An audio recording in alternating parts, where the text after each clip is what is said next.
தமிழ்நாட்டில் எல்லாத்துக்கும் இதுக்கப்புறம் வேலை கன்ஃபார்முங்க. சிஎம் விஜய் சொல்லிட்டாரு. ஏன்னு கேட்குறீங்களா? இன்னைக்கு 3 திட்டத்தில் வந்து கையெழுத்து போட்டிருக்காருங்க. அது யாருமே எதிர்பார்க்கவே இல்லை. பெரிய பெரிய எம்என்சி கம்பெனியும் எல்என்டி கம்பெனி கூட கையெழுத்து போடுறது ரொம்ப ரொம்ப தப்பு. இந்த மாதிரி பல விஷயங்கள் பண்ணக்கூடாதுன்னு சொல்லி பல ஆட்சிகள் வந்து பல கட்சிகள் வந்து எதிர்த்தாங்க.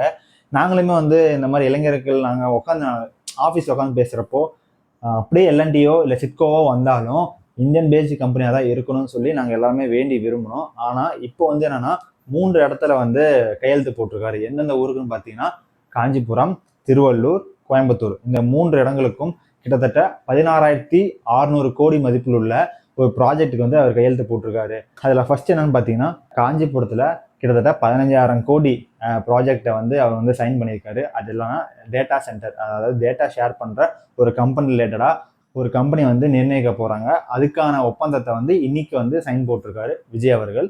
ஸோ அது மட்டும் இல்லாமல் இந்த பக்கம் வந்தீங்கன்னா கோயம்புத்தூரில் கிட்டத்தட்ட 2,500 கோடி மதிப்பில் உண்டான எலக்ட்ரிக்கல் அண்ட் எலக்ட்ரானிக்ஸ் பொருளை வந்து உற்பத்தி பண்ணுறதுக்கு ஒரு கம்பெனியை வந்து இவர் கையெழுத்து போட்டிருக்காரு. அது மட்டும் இல்லாமல் லாஸ்ட்டாக நம்ம திருவள்ளூரில் 1000 கோடி மதிப்பில் உண்டான ஒரு மேனுஃபேக்சரிங் கம்பெனி, அது என்ன கப்பலை உருவாக்குறதுக்கு உண்டான மேனுஃபேக்சரிங் கம்பெனியை ரெடி பண்ணுறதுக்கு கையெழுத்து போட்டிருக்காரு. ஸோ இது எல்லாமே வந்து யாருக்கு யூஸ் ஆகும் பார்த்தீங்கன்னா படித்த பட்டதாரிகள் வந்து வேலை இல்லாமல் இருக்கிறப்போ இவர் வந்து வேலை இல்லாதவங்களுக்கு ஒரு திட்டம் கொடுத்துருக்காரு, அந்த மாசான அமௌண்ட். அது மட்டும் இல்லாமல் எல்லாருமே வேலைக்கு போகிறான். இது வந்து எல்என்டி கம்பெனிங்கிறது ஒரு பிராண்டடான கம்பெனி, பெரிய கம்பெனி. அப்புறம் இருக்கிறப்போ வந்து எல்லாரும் வந்து பயனடைவாங்கன்னு சொல்லி அந்த ஒரு நல்ல எண்ணத்தில் வந்து முதல்வர் விஜய் அவர்கள் வந்து இதை பண்ணியிருக்காங்க.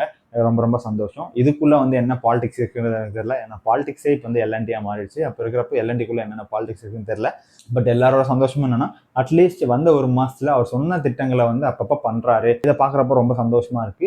இது எல்லாமே வந்து ஆரம்ப நிலையத்துல எல்லாம் கையெழுத்து போட்டு ஒரு ஃப்ரேம்ல காமிக்கிறாங்க, ஒரு நியூஸா காமிக்கிறாங்க. ஆனா இது எந்த அளவுக்கு தொடர போகுதுங்கிறது போக போக தான் தெரியும். ஏன்னா வந்த ஒரு மொமெண்ட்ல ஒரு பவர்ல வந்து எல்லாமே கையெழுத்து போடுறாரு. ஆனா இது எல்லாத்துக்கும் மக்களுக்கு எப்படி யூஸ் ஆகும்னு சொல்லி போக போக தான் தெரியும். ஸோ வெயிட் பண்ணி பார்க்கலாங்க. இந்த திட்டத்தை பற்றி நீங்க என்ன நினைக்கிறீங்கன்னு சொல்லிட்டு கண்டிப்பாக இந்த கமெண்ட்ல மென்ஷன் பண்ணுங்க. ஸோ தொடர்ந்து என்னோட வீடியோஸ்னா பாருங்க. இது வரைக்கும் கொடுத்த சப்போர்ட்டுக்கு ரொம்ப ரொம்ப நன்றி. Thanks to watch 11 to 11 media. Love you all. Bye.